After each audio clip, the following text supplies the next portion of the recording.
दोस्तों नमस्कार, आदाब, सत श्री अकाल। उर्मिलेश संवाद के इस खास एपिसोड में आपका स्वागत है।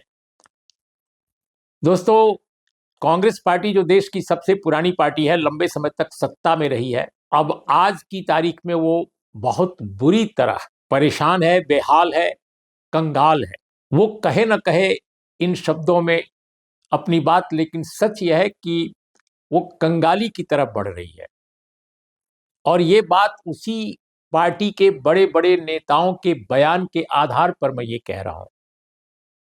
पार्टी ने आज बताया प्रेस कॉन्फ्रेंस में, और टॉप नेता सब बैठे थे। सोनिया गांधी थी, मल्लिकार्जुन खड़गे साहब थे, राहुल गांधी थे, केसी वेणुगोपाल साहब थे, अजय माकन थे, कौन नहीं था, सभी पार्टी के बड़े बड़े नेता थे।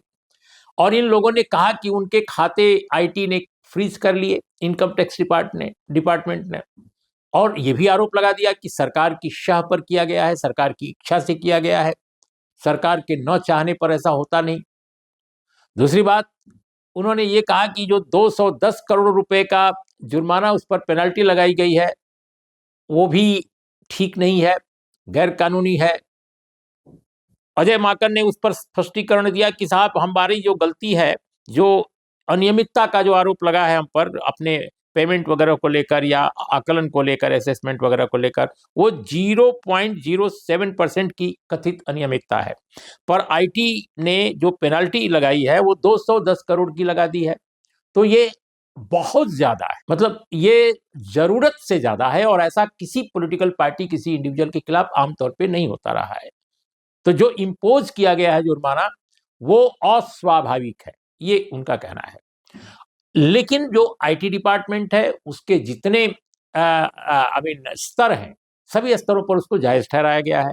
आईटी ट्रिब्यूनल में गया मामला, वहां भी जायज ठहराया गया। हाई कोर्ट में मामला गया, हाई कोर्ट में भी ट्रिब्यूनल से राहत नहीं मिली, ट्रिब्यूनल के फैसले से राहत नहीं मिली। उन्होंने राहत की मांग की थी। कांग्रेस पार्टी के जो वकील थे, विवेक तनखा साहब, बहुत ही काबिल वकील हैं, उनके जितने आर्गुमेंट्स थे उन पर कन्विंस नहीं हुआ माननीय कोर्ट।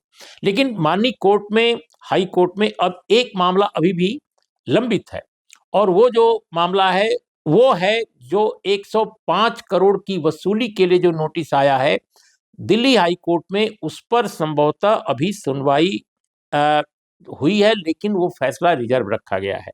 तो ये एक मसला है। लेकिन 210 करोड़ के मामले में जो रोक लगाने की याचिका थी, उसको कोर्ट ने खारिज कर दिया है। तो अब जो है, कांग्रेस पार्टी सुप्रीम कोर्ट की तरफ मूव कर चुकी है। पहले प्रेस कॉन्फ्रेंस की और इसके बाद सुप्रीम कोर्ट में उन्होंने याचिका डाली, अर्जी डाली है। दोस्तों, सवाल इस बात का है कि अभी तक दो न्यायिक जो फोरम्स हैं, आईटी ट्रिब्यूनल और हाई कोर्ट, वहां से कांग्रेस पार्टी को राहत नहीं मिली। लेकिन कांग्रेस पार्टी इस मसले को पॉलिटिकल बता रही है।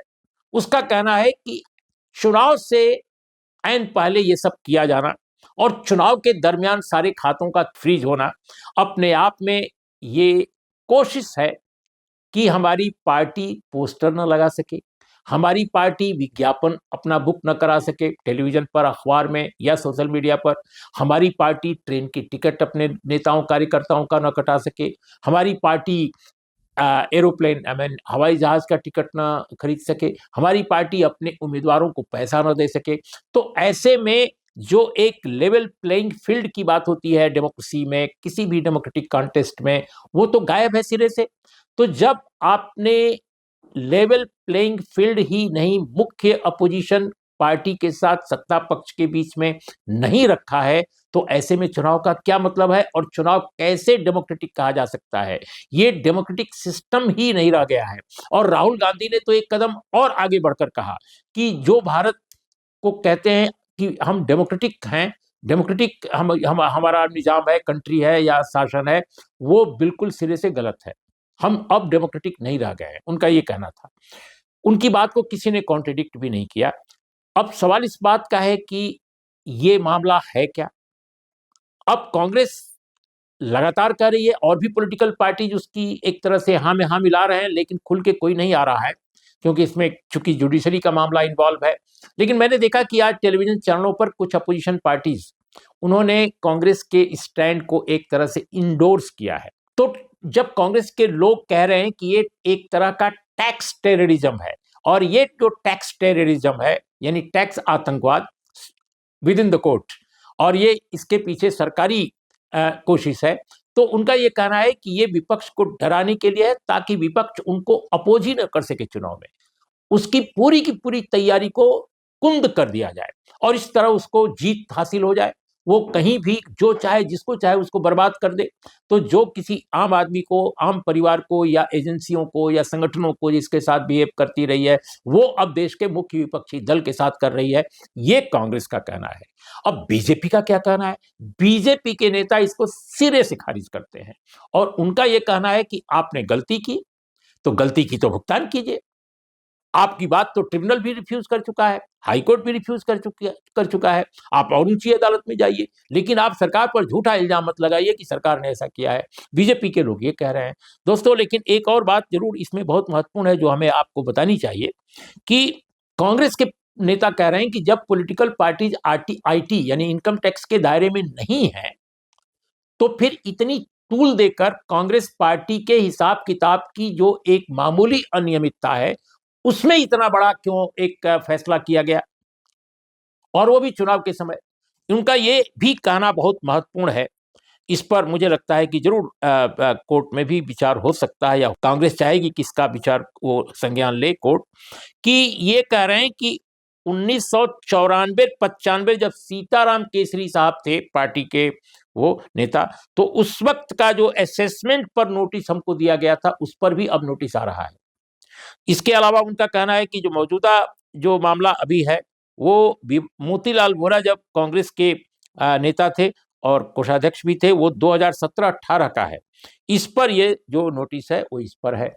तो बहुत सारे इल्जाम जो कांग्रेस पार्टी लगा रही है वो कोशिश कर रही है साबित करने की कि जानबूझकर उसको चुनाव के ऐन मौके पर घेरा गया है जिससे कि उसकी सारी गतिविधियां चुनाव की ठप पड़ जाएं।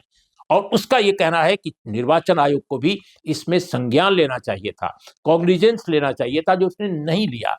और अब सुप्रीम कोर्ट में मामला ये गया है। तो दोस्तों तो देखिए होता है क्या, आखिर ये टैक्स टेररिज्म है या एक एक एक एक एक तरह की कार्रवाई है, अनुशासनात्मक कार्रवाई या दंडात्मक कार्रवाई, कि कांग्रेस से कोई गलती हुई है लेखा में या असेसमेंट में तो उस पर यह कार्रवाई की गई है इनकम टैक्स की। ये स्वाभाविक है? नहीं है। ये प्रतिशोध की कार्रवाई है, ये कांग्रेस को कुंद करने की कार्रवाई है। क्या ये चुनाव लड़े बगैर कांग्रेस को एक तरह से इतना कमजोर कर दो कि वो चुनाव ठीक से लड़ ही ना सके? क्या है ये?